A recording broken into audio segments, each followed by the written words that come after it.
অনেকেই কিন্তু আমরা অনেকভাবে গরুর মাংস ভুনা করে থাকি। আজকে একদম কম সময়ে ঝটফট পারফেক্ট আপনাদের সাথে গরুর মাংস ভুনা শেয়ার করব, যেটা কিন্তু আপনারা আশা করছি ভিডিওতে দেখে বুঝতে পারতেছেন এটা কতটা পারফেক্ট একটা ভুনা হয়েছে। আর এই ভুনাটি কিন্তু আপনি মাত্র কয়েকটি উপকরণ দিয়েই করে নিতে পারবেন, আর এটা একদমই তৈরি করা ইজি এবং ঝটপট তৈরি করে নেওয়া যায়। আমি কিন্তু আজকের এই গরুর মাংস ভুনাটি হাতে মেখে করব, যেটা খেতে হয় একদম অসম্ভব লেভেলের মজা। তো চলুন কথা না বাড়িয়ে চলে যাচ্ছি মূল রেসিপিতে। তো প্রথমেই কিন্তু আমি ১ কেজি গরুর মাংস ভালো করে ধুয়ে একদম ছোট করে পিসেস করে নিয়েছি। এটার কারণ হচ্ছে দ্রুত সেদ্ধ হয়ে যাবে এই জন্য। আর আগে এই পাতিলটাতেও কিন্তু আমি রান্না করেছিলাম গরুর মাংস, সেখানেই কিন্তু আমি নিয়ে নিয়েছি। এরপর আমি এই গরুর মাংসগুলোতে কিছু মশলা অ্যাড করে দিচ্ছি। তো এখানে আমি টক দই অ্যাড করে দিচ্ছি ৩ টেবিল চামচ পরিমাণ। এই ভুনাটা করার সময় কিন্তু অবশ্যই টক দই অ্যাড করতে হবে। এখন আদা এবং রসুনের পেস্ট আমি অ্যাড করলাম ৪ টেবিল চামচ পরিমাণ।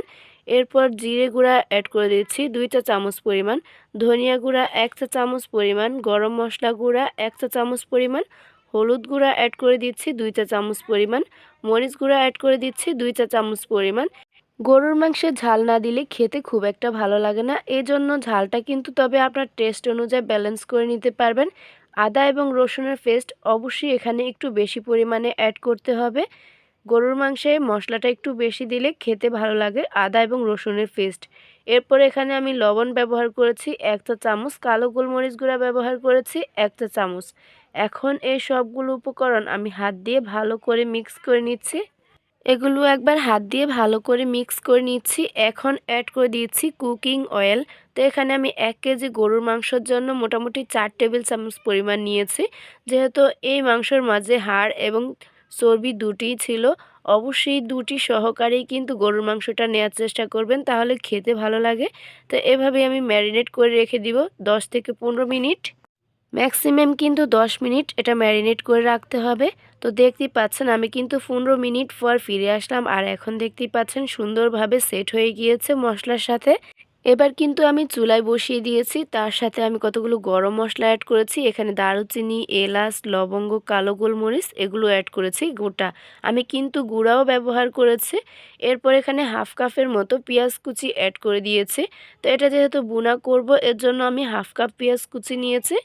এই মশলাগুলো দেওয়ার পর কিন্তু ভালো করে মিক্স করে আমি ঢেকে রান্না করে নিচ্ছি ৮ থেকে ১০ মিনিটের মতো। ফিরে আসলাম প্রায় আমি ৮ মিনিট পর। মাঝখানে কিন্তু আমি কয়েকবার নেড়েছেড়ে দিয়েছিলাম, আর অলরেডি দেখতে পাচ্ছেন অনেক পানি উঠে গিয়েছে এই মাংস থেকে। এখানে কিন্তু আমি কোনো রকম পানি অ্যাড করিনি। এই পানিটুকু দিয়েই কিন্তু আমি কয়েকবার ঢেকে রান্না করে নিয়েছি। সম্পূর্ণ পানিটা শুকানো পর্যন্ত কিন্তু আমি এটা ঢেকে রান্না করে নিব, আর মাঝখানে নেড়ে চেড়ে দিব। আমি কিন্তু এখানে তেজপাতা ব্যবহার করেছিলাম, সেটা কোনোভাবে ক্লিক করতে ভুলে গিয়েছি। এরপর এখানে আমি অ্যাড করে দিয়েছি গরুর মাংসের রাঁধুনি যে মশলা আছে, সেখান থেকে মোটামুটি ২ টেবিল চামচ পরিমাণ অ্যাড করে দিয়েছি। রাঁধুনি গরুর মাংসের যে মশলাটা আছে সেটা কিন্তু অ্যাড করলে এখানে অসম্ভব লেভেলের একদম মজার একটা টেস্ট চলে আসবে। আর টক দই দেওয়ার ফলে কিন্তু খেতে অনেক ভালো লাগে। তো ফাইনালি দেখতে পাচ্ছেন কালারটা অনেক চেঞ্জ হয়ে গিয়েছে, আর যেটুকু পানি উঠেছিল সেটা সম্পূর্ণ শুকিয়ে গিয়েছে। এখন এখানে আমি ২ কাপ পরিমাণ গরম পানি অ্যাড করছি। গরম পানিটা দিয়ে ভালো করে নেড়েচেড়ে মিক্স করে এবার ঢেকে রান্না করে নিচ্ছি সম্পূর্ণ সেদ্ধ হওয়া পর্যন্ত।